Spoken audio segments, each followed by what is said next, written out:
وختونه څومره زر تیر شي، 4 کلن سفر تر سره ورسېدو.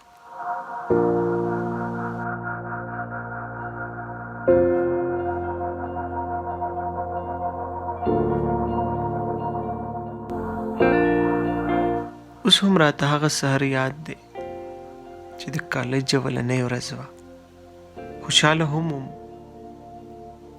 خو په زړه کې مې ویره هم ډېره وه، ځکه چې ناشنا ځای و. څه به کېږي، د چا سره به ملاقات کېږي.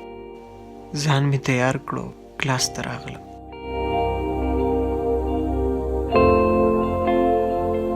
اوس هم راته خپل د کلاس اولنۍ خندا یاده ده، خو دا راته نه و معلوم چې دا به هم د وخت سره ختمه شي. څو ورځې ویره وه، بیا راته د خپل فکر ملګري هم میلاو شو او ورسره عادت شو. کلاس کې به لږ وم او بهر به ډېر وم. که په وخت به کالج ته را هم غلم، خو بې وخته به کلاس ته تلم.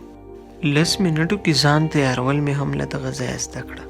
شپه به په اسایمنټ لیکلو کې تېره شوه او سهار به مې په مړاو سترګو پریزنټیشن وکړو. او اگزام خو به دومره زر راتلو چې توبه وباسه. د اگزام کار به مې ټول د اگزام شپې له راوړو او بیا به مې ټوله شپه اهم ټاپکونه وکتل او سهار به مې په پټو سترګو پیپر ورکړو. 4 کاله به څنګه تېرېږي؟ دا داسې سوال و چې د دې د اورېدو سره به مې زړه ډېر بد شو. دغه 4 کاله یو لوی غر و، خو نن په هغه 4 کالو کې ما سره صرف یو ورځ پاتې شو.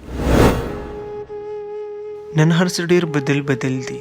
زړه ډېر ناقراره دی، ځکه چې نن د دې 4 کلن سفر اخرنۍ ورځ ده. ټول ملګري ورک دي. هر څوک په دې خوشحاله یو چې د BS ډګري به راته میلاو شي، خو هغه ساعتونه رانه کله هېرېږي چې تېر 4 کاله مو یو ځای تېر کړي دي.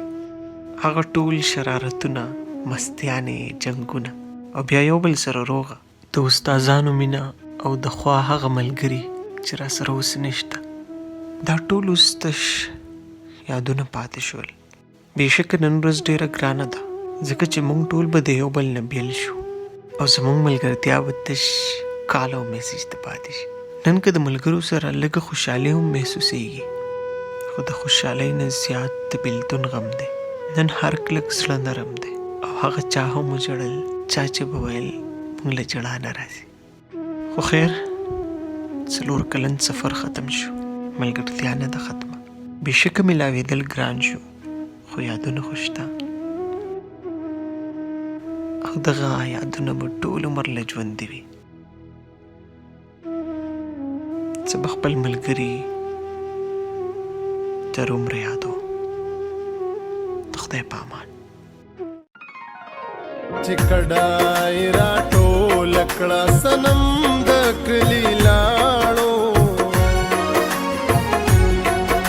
مینې هم په ویرو په ماتم د کلی لاړو. چې کډای را ټول کړه صنم د کلی لاړو، مینې هم په ویرو په ماتم د کلی لاړو.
سترګو در